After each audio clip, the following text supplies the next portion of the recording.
somos tuyos. Nuestro destino ya está asegurado gracias a la obra de nuestro Señor Jesús. Por ello estamos reunidos aquí. Nos une esa misma salvación, esa misma eternidad, ese mismo propósito para la vida. Señor, también pues estamos aquí para glorificarte por ello y también pues de paso estimularnos mutuamente al amor y a las buenas obras. Aquí los hermanos presentes, amigos que están por venir, nos gozamos en la obra de Cristo a nuestro favor y pedimos asimismo la obra del Espíritu en nuestros corazones para seguir siendo transformados conforme a su imagen. Gracias Padre, gracias Señor Jesús, gracias Espíritu, oramos en Cristo, amén. Bueno, por aquí nos dice don Carlos que este pasaje me encanta, ¿verdad? Lucas capítulo 18, versículos del 1 al 8, vamos a estar esta mañana estudiando. A veces se le llama la parábola del juez y la viuda insistente. Otra forma de llamarla podría ser la oración persistente. Creo que estamos muy familiarizados, entonces hoy vamos a procurar sacarle un poquito más de la profundidad que este texto nos brinda. Así que les invito a buscar en sus Biblias y de igual forma vamos a estarles compartiendo aquí en la diapositiva. Siempre es importante, de hecho eso es algo que personalmente no me había detenido mucho a analizarlo cuando estaba preparando esto.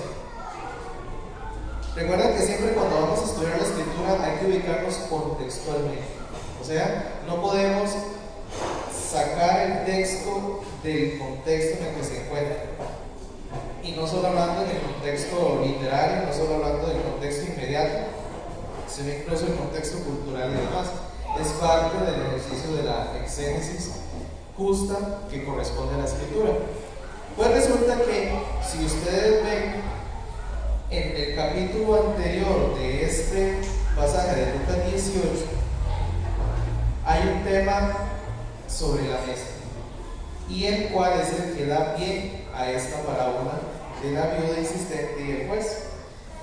Resulta que ahí en el capítulo 17, versículo 20, nos dice que los fariseos habían venido a Jesús a hacerle una pregunta en cuanto a la venida del reino de Dios. Ese era como el tema que tenían ellos en mente. A partir de ello, entonces Jesús empieza a desarrollar algunas ideas que ya hemos visto en algunos otros estudios en cuanto al regreso de Jesús, lo que para ellos pues todavía no era una realidad, para ellos pues todavía estaban a la espera del Mesías.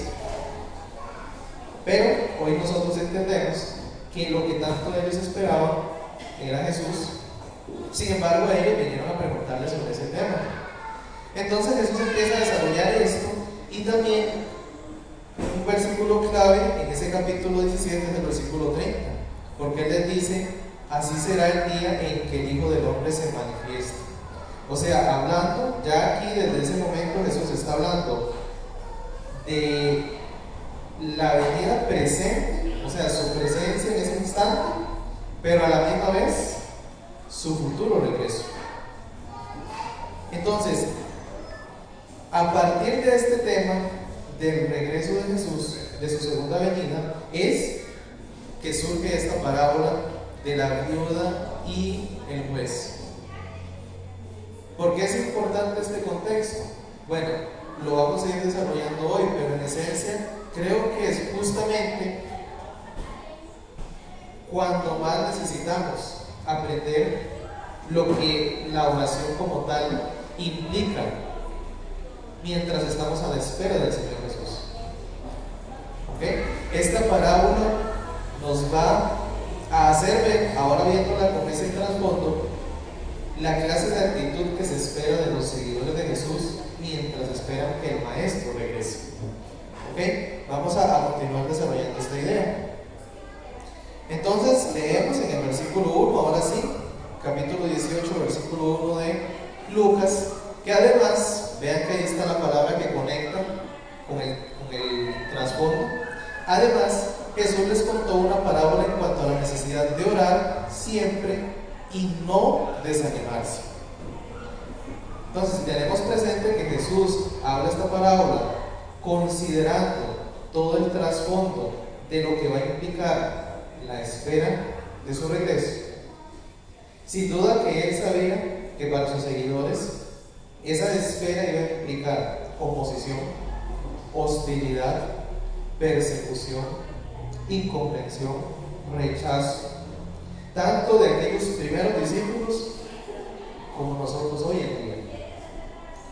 Él se lo dijo muy claro y directamente a sus discípulos. Ahí pueden repasar los versículos anteriores. Y también es un tema que, por ejemplo, en Mateo 24 él amplía. Porque le dice a sus discípulos: ustedes van a ser perseguidos a causa de mi nombre. Y dentro de lo que él va consolando, él dice: pero yo les diré qué decir, yo estaré con ustedes. Ustedes darán testimonio ante reyes y gobernantes. Pero sin duda Jesús sabía muy bien que era una realidad que el discípulo de Jesús iba a enfrentar toda clase de sufrimiento a causa de su fe. Y eso, el principal resultado que debería de producir en sus seguidores es justamente ese anhelo de que Él regrese. Sabiendo que Jesús es el juez de toda la tierra, por medio del cual todo fue creado, todo es sustentado, sabemos que Él es el que va a juzgar con justicia. Pero tal como Jesús lo dijo, tal como los apóstoles lo desarrollaron en las cartas, sabemos que eso va a ocurrir hasta que Él regrese. Y mientras tanto, nosotros vamos a sufrir toda clase de injusticias. Por ejemplo, las cartas de Pedro, especialmente la primera, hablan mucho de este tema. Pedro le dice: ustedes van a ser perseguidos y sufren, pero que sufran por fe, porque creen, porque siguen creyendo en Jesús, no por causas de pecado, parafraseando un poco.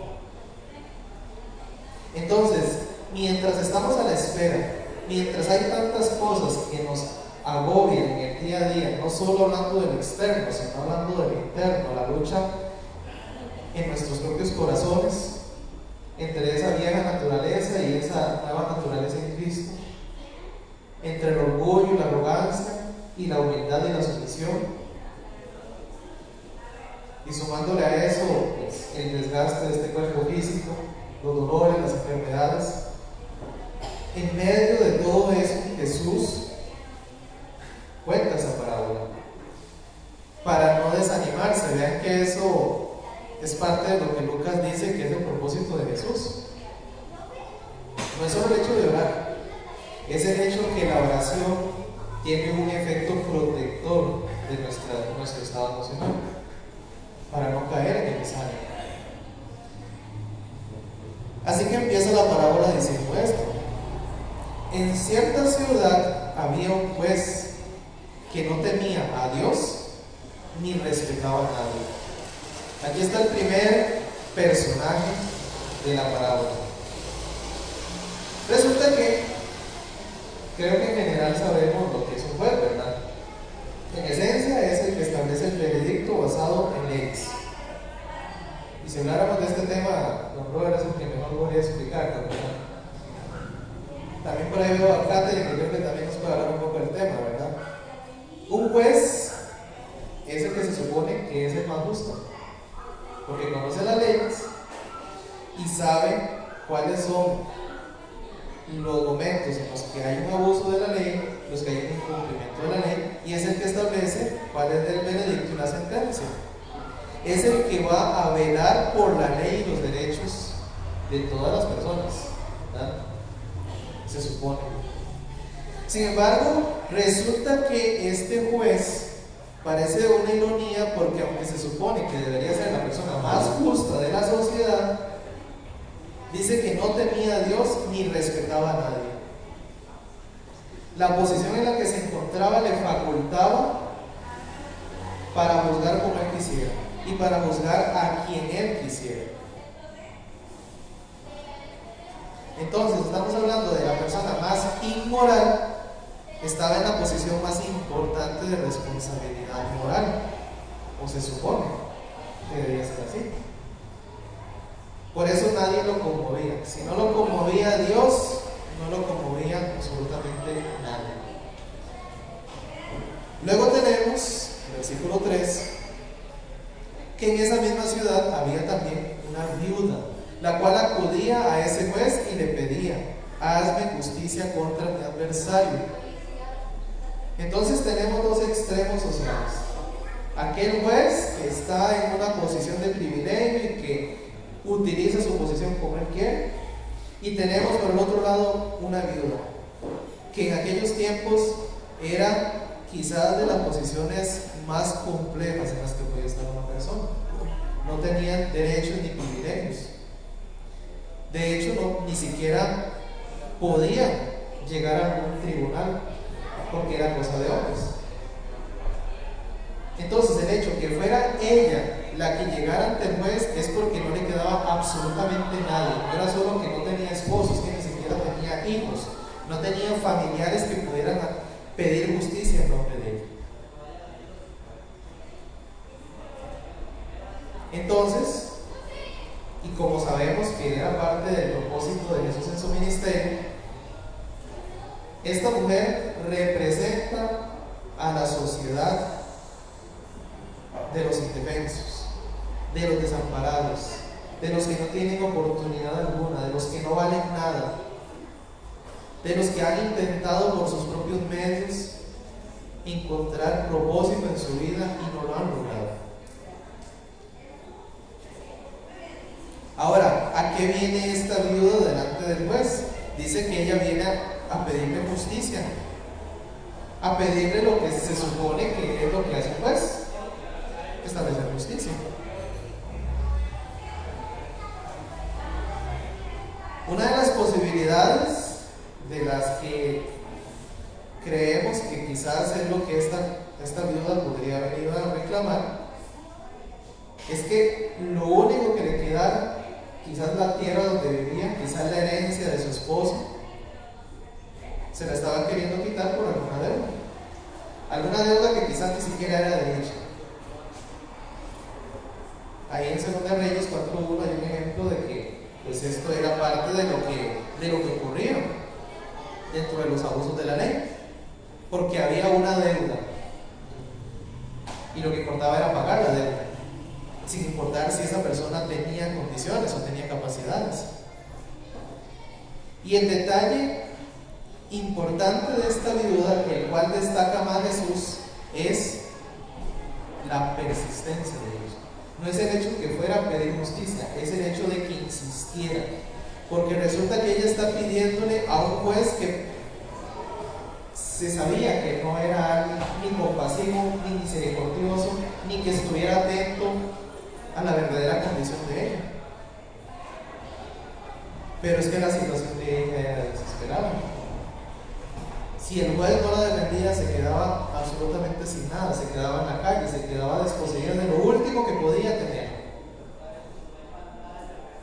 Esa es la condición de esta viuda. Luego sigue la parábola diciendo que pasó algún tiempo y el juez no quiso atenderla, pero después se puso a pensar: aunque no temo a Dios ni respeto a nadie, esta viuda me molesta tanto que voy a hacerle justicia, no sea que siga viniendo y me agote la paciencia. Entonces, como sabemos, la ley del Antiguo Testamento, la ley que había sido dada a Moisés, de hecho, parte de la exigencia era defender a los más desposeídos. Pero como se daba a interpretaciones, el juez interpretaba que él no tenía por qué hacer. O sea, él no estaba haciendo algo ilegal al no atender a la viuda. Sencillamente era su forma de interpretar el caso. Por eso dice que pasó un tiempo. Pero durante ese tiempo podemos ver que la viuda no deja de insistir.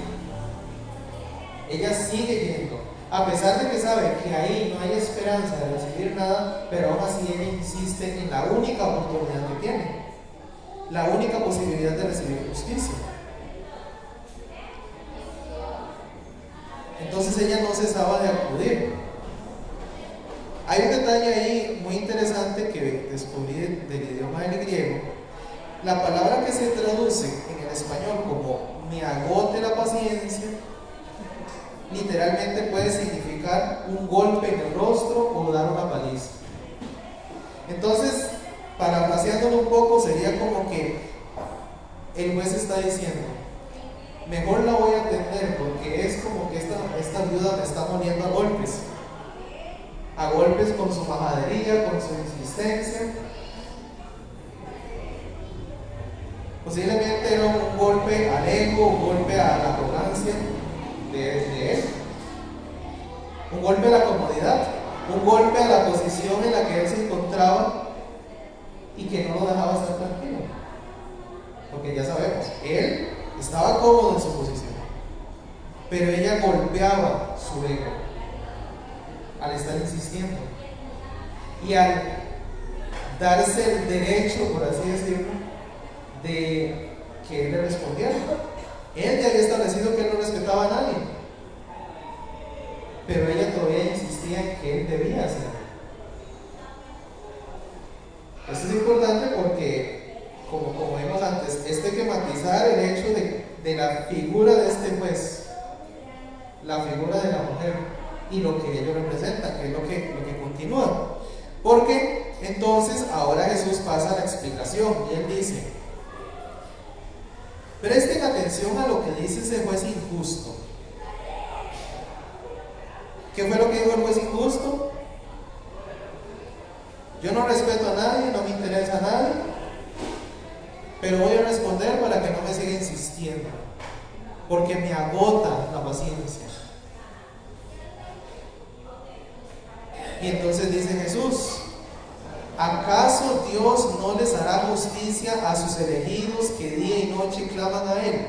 ¿Se tardará en responderles? Yo les digo que sin tardanza les hará justicia. Entonces aquí Jesús, utilizando una figura literaria que tal vez para nosotros es compleja, ¿verdad? Es muy similar a lo del mayordomo injusto. Utiliza un ejemplo negativo para realzar un ejemplo positivo. Porque él dice: vean esto, resulta que hay un juez tan injusto y que aún así responde. Ahora, si resulta que nuestro Dios, que es el juez justo por excelencia, en su naturaleza es justo, ¿cómo no creen que les voy a responder? ¿Cómo van a dudar de que Él responda? ¿Lo notan? Lo que Jesús busca es realizar la justicia de Dios. Porque aún un ser humano como este, que es posible que existan jueces como Él, los cuales actúan a conveniencia, los cuales actúan por comodidad y los cuales tienen una posición en la cual ellos están cómodos y no tienen por qué pensar en el bienestar de los demás. Si aún un juez en esas condiciones respondería, ¿cuánto más el soberano Dios, Rey, Juez de toda la creación? Ese es el realce y el propósito principal de esta parábola. La clase de juez que tenemos.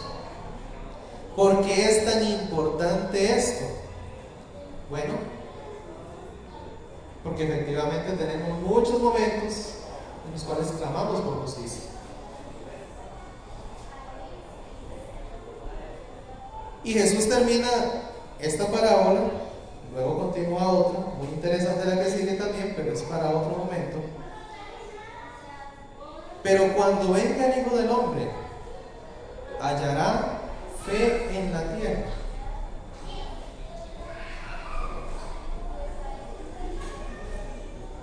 ¿Por qué Jesús hace esta pregunta? Bueno, volvamos al contexto que estamos hablando. ¿Cuántos han abandonado la fe a causa del sufrimiento?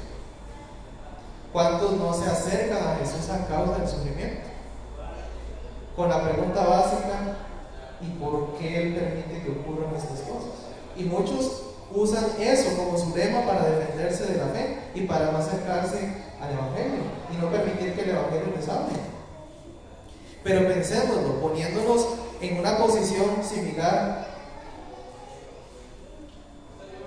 cuando perdemos un ser amado, cuando perdemos un trabajo, cuando perdemos una posesión que nos ha costado toda la vida. En cualquiera de esas circunstancias es posible preguntarse: ¿y tu justicia, Señor? Y no es que automáticamente estemos desechando a Dios, porque no es así de un día para el otro. Pero muchas personas son golpeadas por las circunstancias de la vida y eso los hace clamar por justicia.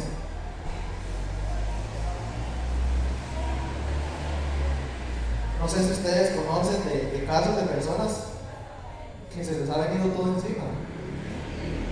No sé si han visto casos de Job modernos o algo similar, que pierden a una persona muy querida, pierden a otra, se enferman, se quedan sin casa, un desastre natural le acaba todo.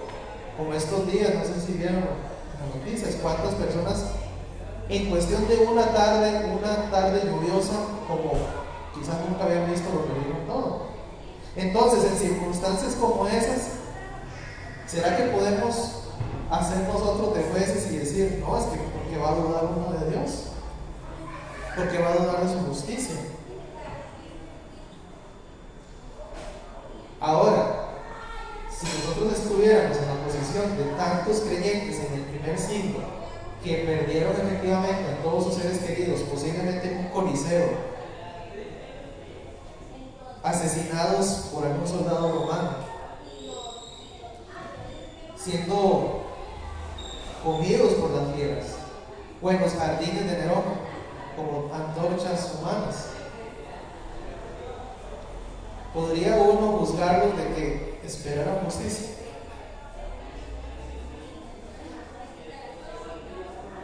Venga, no es tan sencillo, ¿verdad? Porque todos clamamos por justicia. Y ante esto, pues Jesús entonces dice: van a tener un tiempo de espera. El Hijo del Hombre ciertamente va a regresar. ¿Estamos de acuerdo en eso? Jesús va a regresar y lo estamos esperando. Pero la espera no va a ser fácil. Posiblemente ninguno de nosotros va a decir: sí, es facilísimo, ¿no? Porque Jesús lo advirtió.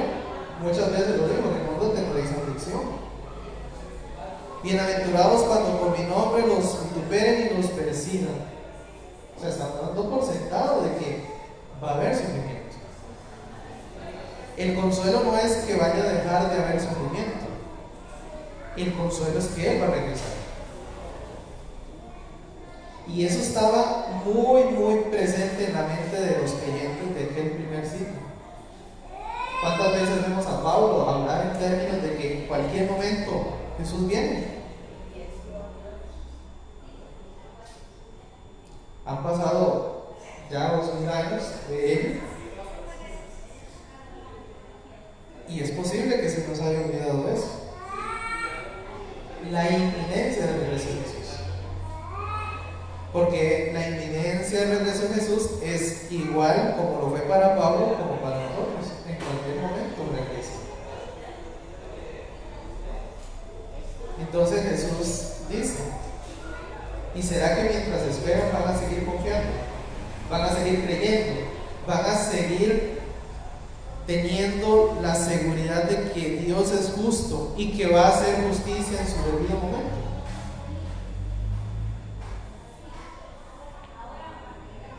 Extraigamos algunas ideas. En primer lugar, una idea sencilla, una oración muy sencilla, pero que es fundamental que nosotros la procesemos y la hagamos nuestra. Dios es justo y eso es innegable, y la Escritura lo testiga una infinidad de veces. Ahí solo puse algunos versículos. Pero ¿qué implica que Dios es justo y que es el único que por naturaleza es justo? Implica que nosotros no somos jueces, que nosotros no podemos tomar en nuestras manos un derecho que solo le pertenece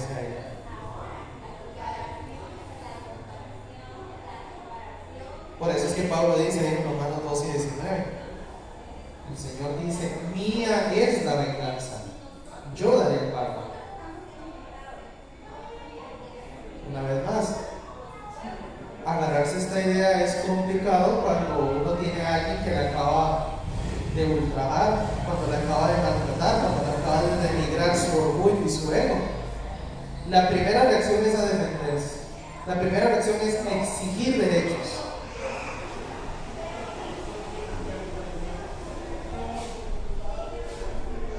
Pero la justicia le pertenece a Él, no a nosotros. Por eso Jesús dijo: si le golpean una mejilla, ponga la otra. Pero poner esa otra mejilla no va a ser posible mientras nosotros sigamos pensando que se trata de nosotros los que tenemos que establecer justicia.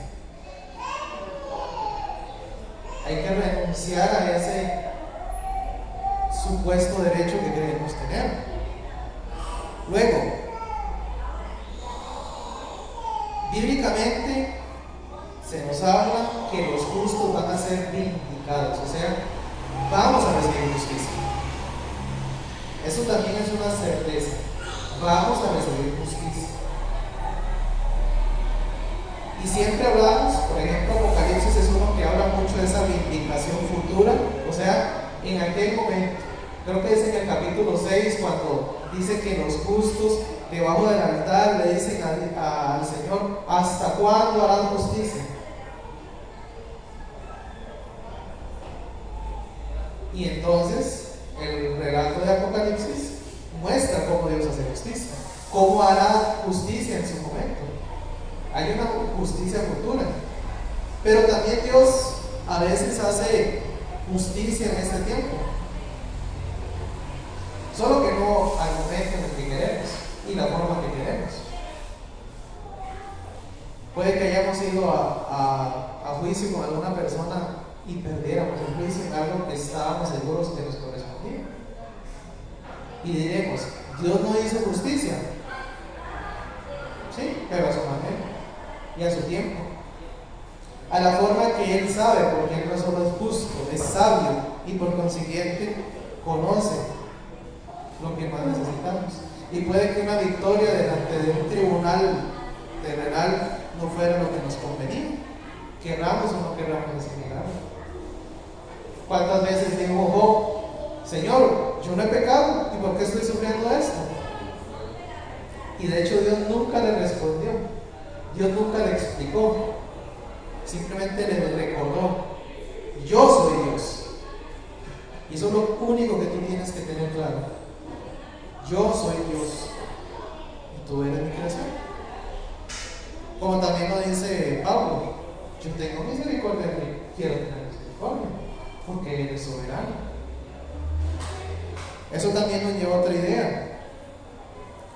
Volviendo a la pregunta de Jesús: ¿será que hallará fe en la tierra? Porque resulta que la perseverancia es la expresión visible de la fe. Como también en otra ocasión, y igual en Lucas, Jesús dice: el que pone la mano en el arado y mira atrás no es digno de mí. Primero notemos que Jesús da por sentado que es posible poner la mano en el arado y mirar atrás. Claro, ¿de qué depende eso?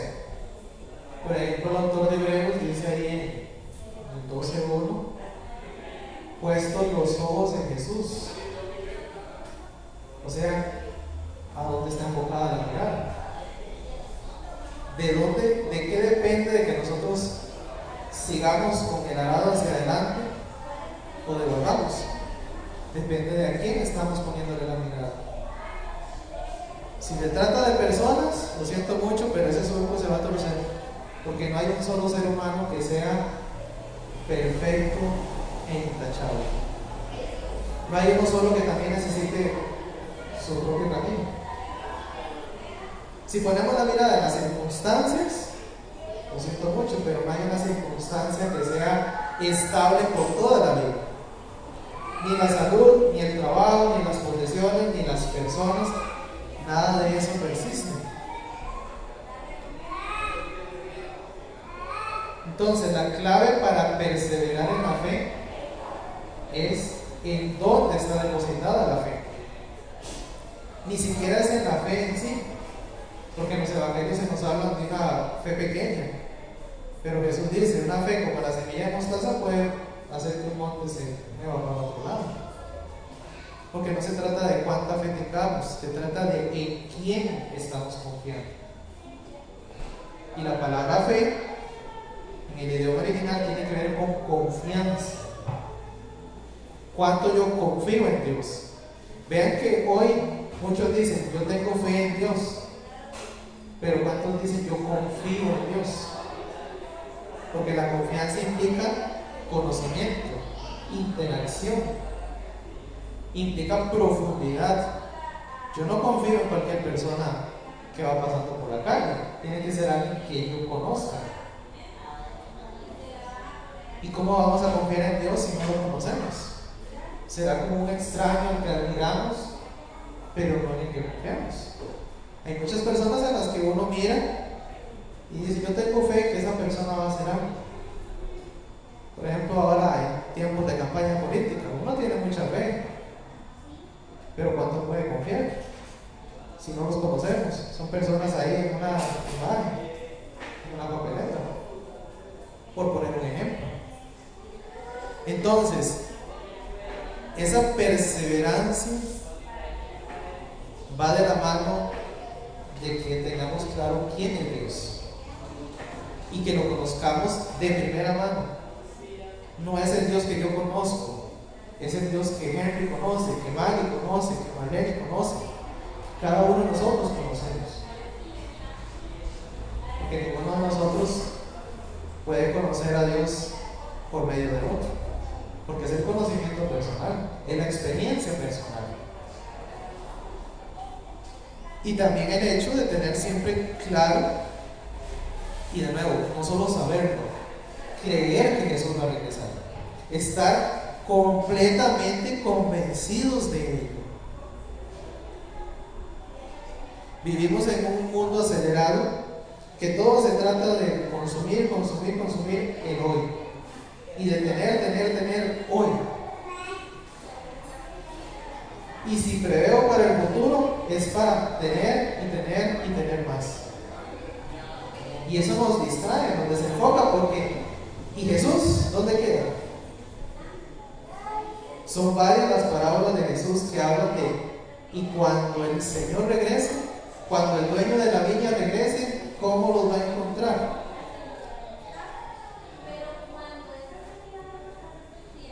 Bueno, eso va a depender de quién sea ese Señor de la viña para mí. Puede ser lo suficiente como para que me encuentre ahí pasando la escoba un poquito, o puede ser un Señor que merece que yo agarre el pico y pala todos los días en la viña que Él me ha dado el privilegio de colaborar. Esta es la parábola de los talentos, la parábola de las viñas, por mencionar algunas, en las cuales el mismo Jesús habla de esto.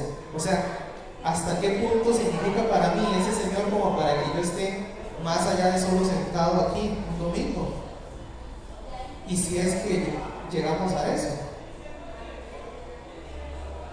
Diciéndolo en otras palabras, nuestro día a día, nuestra ocupación en la obra del Señor, habla de quién es Jesús para nosotros. Ese es el fruto del que hablamos hace unas semanas. ¿Qué significa Jesús para mí? Yo me puedo llenar aquí la boca diciendo el Señor soberano, todopoderoso, como dice este salmo, como dice este pasaje, y mi vida, ¿qué dice? Mi dedicación al cuerpo del Señor Jesús, ¿qué dice? Más allá que las palabras. El día de ayer, varias hermanas, por lo menos, creo que eran 6 hermanas, no recuerdo, 7 hermanas y 2 hermanos. Curioso, ¿verdad? Que siempre la mayoría son las mujeres. En todas las actividades, la gran mayoría son mujeres. Eso es un fenómeno que en y hermanas que no tenían, no era como que ellos dijeran, si hoy yo tengo el día para hacer lo que me da la gana, yo no tengo nada que hacer, no tengo responsabilidades, no tengo trabajo, no tengo ocupaciones. Pero dijeron, en medio de lo que yo podría estar haciendo, voy a ir. Y aquí estuvieron. Y caminaron, se asolearon, caminaron para allá, caminaron otros por acá. Y a lo que estuvimos conversando ayer, la experiencia les fue de mucho provecho. Creo que ahí ustedes pueden preguntarles directamente que les cuenten. Eso, personalmente, para mí es fruto. Y son hermanos que podrían dar un discurso aquí adelante, tan deseado que es este púlpito aquí por tantas personas. Para mí habla más una persona que está dispuesta, no porque le estén obligando, no porque se sienta culpable, no porque es que tenga que pagarle a Dios, sino porque Jesús lo merece. Aquí me apropio de la frase de don Carlos: Jesús lo merece. Y no es que me digan a mí, es que yo estaba aquí, es que yo estaba allá. A mí no me tienen que justificar nada. Yo también soy servidor del Señor y lo que trato de hacer, procuro hacerlo por lo que considero que merece. Pero al final de cuentas es la vida de cada uno de nosotros es reflejo de quién es Jesús. Y más allá de estas cuatro paredes, y más allá de las paredes de mi casa, lo que refleja mi actitud, mis actos, mis prioridades. ¿Por qué es tan importante esto? Porque son las cosas que determinan si cuando Jesús regrese de verdad va a hallar fe en la tierra. Tal vez me encuentre a mí aquí esperándolo. Y cuánto yo colaboré para que otros también estén esperándolo. Otros miembros de la iglesia y otros que no son miembros de la iglesia. ¿Será que estoy tan ocupado yo en mi tiquete al cielo que no me interesa si el otro también va a aprovechar su tiquete al cielo? Hay mucho que reflexionar en esto, ¿verdad? Y un último punto que quiero extraer. Menciono un ejemplo de este punto que está en Hechos 4, 23 al 31. No lo vamos a leer, pero ustedes pueden hacerlo por su parte. Resulta que en ese capítulo nos habla de cómo echan a la cárcel a los apóstoles. Y bueno, luego salen, son liberados de la cárcel. La iglesia se reúne a causa de lo que está ocurriendo. La primera vez que los creyentes son perseguidos y se unen a orar. Recordemos que es el tema de la parábola, ¿verdad? La oración persistente. Se reúnen a orar y empiezan a pedir: ay Señor, no, que no nos persigan, no, yo no puedo, yo no voy a aguantar eso. Pues eso es lo que piden. Señor, mira a esa gente que es injusta, haz que caiga fuego del cielo como pidieron Juan y Jacobo, para que ya no nos hagan mal. No fue lo que pidieron. Le pidieron a Dios que en medio de la persecución, en medio del sufrimiento, en medio de los problemas que estaban teniendo, pudieran seguir dando testimonio de Cristo. Esa fue la petición de ellos. Y si ustedes lo leen ahí en sus Biblias, Dios respondió en el acto. ¿Seríamos capaces como iglesia de hacer esa clase de petición? Esa es realmente la petición que estamos haciendo hoy como iglesia. O incluso estamos orando como iglesia. No una oración de inicio, no una oración de cierre. Una oración como iglesia unida ante los ataques que siempre han habido y habrá, individuales y colectivos. Ahí tenemos un gran ejemplo de lo que significa la oración persistente. ¿En qué está enfocado? ¿En quién está basado? Y por tanto, tenemos que hacernos esa pregunta. Termino esta sección que me pidieron terminar un poquito antes, pero antes de hablar de este anuncio, no sé si ya hay preguntas, primero que nada.